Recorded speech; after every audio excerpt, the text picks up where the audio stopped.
Made direct amends wherever possible, except when to do so would injure them or others. This is step 9. Hi everybody, it's Beth Wee in the Koinonia Kitchen, and we're doing an overview of step 9 today. Now step 9 is about making direct amends, and it's really important that when you're making amends, you are on the beam spiritually. What does that mean?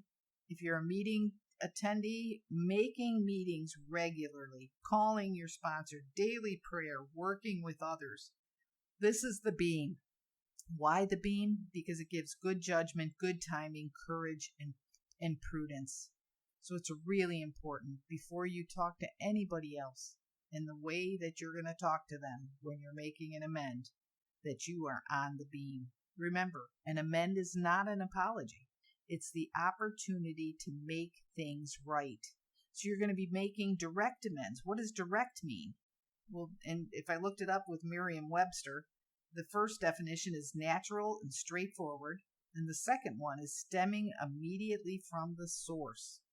So you're going to make a straightforward amend. You're going to be straightforward about taking the opportunity to make things right. And it's going to come right from you, the one who caused the problem. You know, there's 4 classes of people that are slated as people to whom we need to make amends. There's some that we should deal with as soon as possible. There's some that we can only make partial restitution, or we would do more harm. There's some who we have to put off because action needs to be deferred for a while. And there's some that we will never be able to make direct personal contact with at all. But I got to tell you this, the moment you start to tell people that care about you that you are living a new way of life and that you are really going to try working the 12 steps and living the 12 steps as a new way of life, the process of making amends has begun. They'll be watching. They'll be hoping to see a different fruit coming out of your life. They'll be hoping to see a happier circumstance in your walk, a freedom in your gait.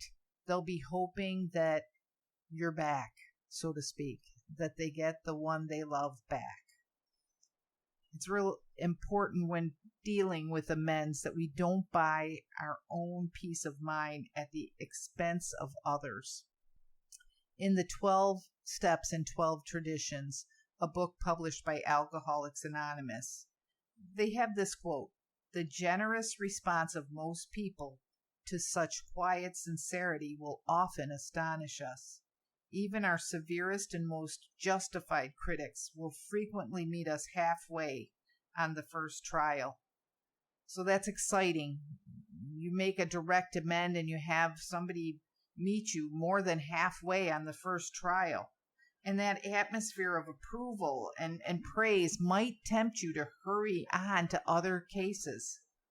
Or if you got a cool or a skeptical response, it might discourage you or make you want to argue. So be prepared for either well in advance, and you will be able to keep your balance.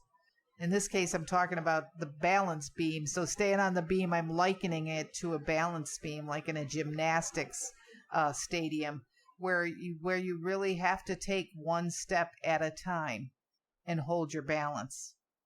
As you practice this, you will get better at moving across the balance beam. But for right now, take it one step at a time. This is when, if you're trying to push it, you might want to rest on your laurels and say, well, I did a few of them. I'm going to rest here and not go on to some of the more painful meetings that I might have to make. Or you might want to dodge some of the issues and make an excuse why you can't make the amend, or just procrastinate. Just say, I haven't seen him. I'll do it later. Don't kid yourself. This is stinking thinking rearing its ugly head. Your drug of choice, your behavior that causes problems, they are very close behind this kind of thinking. Evasion is one of the patterns we learned about in step 8, and it's luring you back into thinking that you don't have to do what other people did to become free. Ask your higher power for courage to continue. This is really important. Ask your higher power to help you. As soon as you're confident and you've talked with frankness to those most affected, you're going to feel different. It could be casual and natural if it works out that way, but if it doesn't, do it anyway. Head straight for the person you need to speak to and take care of business. These are reparations, guys, not apologies. You are repairing. You know, if you have a hole in your roof, you don't say, oh, I'm really sorry that the rain's coming in. You get up on the ladder and you fix the hole in the roof. That's what we're doing with these relationships. We're getting up on the ladder and we're fixing the hole in the ladder, in the roof where the rain is getting in. We're going to go to any length to make these amends. We have to, or we will not lose that old way of life that we're trying to grow out of. So check your intentions and your motives. Talk to your sponsor or a faithful witness or someone else who's experienced with the 12 steps. Don't sacrifice others needlessly to save yourself. Don't talk to people about something that they don't know anything about unless you really have to. You need some help here. You'll need some guidance. You'll need somebody with experience. If your amend work will implicate someone else, you must first secure their consent. And in domestic affairs, remember, you have no right to involve anybody else. You are cleaning your side of the street. You're not pointing out people that might have helped you make it dirty, okay? This is about your release. This is about setting you free. This is about you cleaning up the wreckage of your past. You know, it says in the big book that they feel a man is unthinking when he says that sobriety is enough. The big book quotes that on page 82. And I think that that's true. Sobriety in and of itself is wonderful, but without working these 12 steps and doing what it says to do, we don't get free of our old thinking. And without freedom there, every relationship we're going to have and every relationship we'll ever have or have ever had is going to be tainted with bad thinking, with selfishness, with self-centeredness. A simple I'm sorry is not going to do a reconstruction job. Every morning, ask your higher power to grant you patience and tolerance, kindness and love for the people that you are going to come into contact with. Start cleaning this side of the street by maintaining it today. Don't get in over your head where you're not sure how to be honest, how to be encouraging, how to be loving and kind. The spiritual life is not a theory. We have to live it. Our behavior will convince people much more than our words.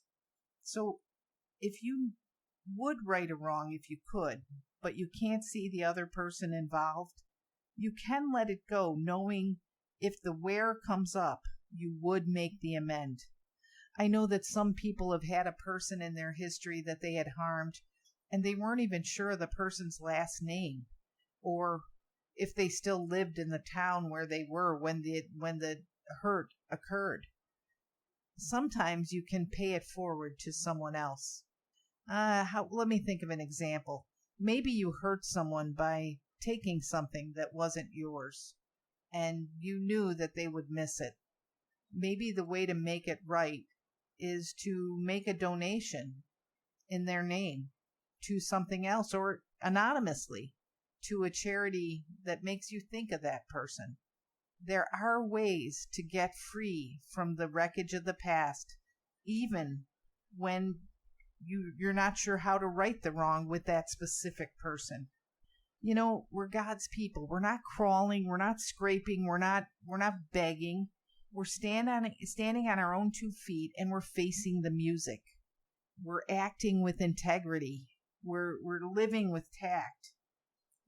This is in the steps where the promises that they list of the 9th step are starting to come true.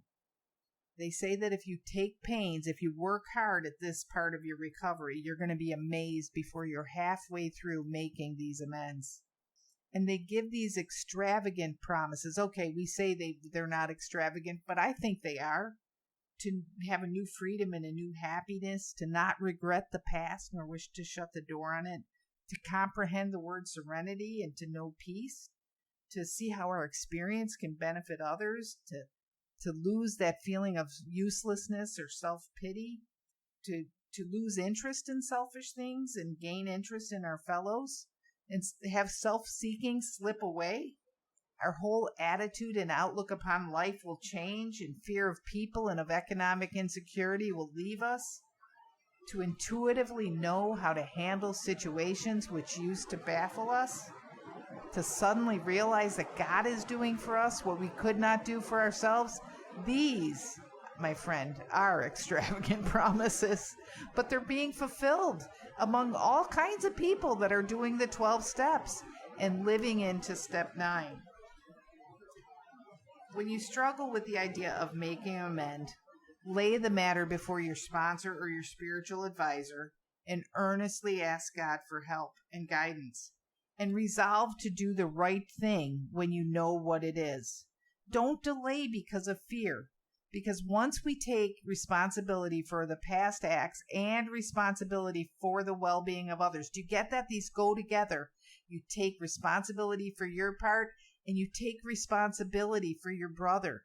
You start practicing this brotherly love that we learned about in step 8. Suddenly, everything will start to change. Face any fears you have with courage. Courage doesn't mean you're not afraid. It means that you're willing to walk into the fear because your heart has been called to healing and hope. Because get ready, because some really good things are going to start to happen. Is sobriety or clean time an amend in itself? It is to yourself. In a big way, it is to yourself.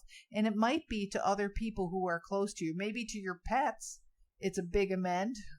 But this is the deal. There's more work that needs to be done. Here's the deal, too.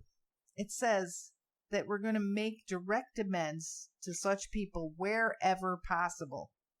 Do you know when you got clean? Probably, huh? Do you know where you got clean? So what's the difference? Sometimes people will read step 9 and they'll say whenever possible. And that's a pretty big word substitution. Whenever possible puts it on my timetable, when I get to it, whenever possible. Wherever possible is a completely different word. That leaves it on the higher power's timetable. The higher power is going to make it so the where comes up. You're going to run into somebody you haven't seen in years, or you're going to hear from an old friend that contacts you on Facebook, and you're going to get that wherever possible when you leave it in the hands of God. Most important is that you do the amends, that you make it right, that you live into your potential as the wonderful human being you were created to be. You were created to be in right relation with other people, and this is going to make it happen. It's time to take addiction out of the shadows and shine the encouraging light of recovery on everyone affected. Good Seed Podcast is powered by BethWE.com, a nonprofit ministry based in Vero Beach, Florida. We'll start the uncomfortable conversations that turn despair into hope and complacency into action. Connect, communicate, and thrive with us. Check us out online at BethWE.com. Thanks for tuning in. We'll talk again soon.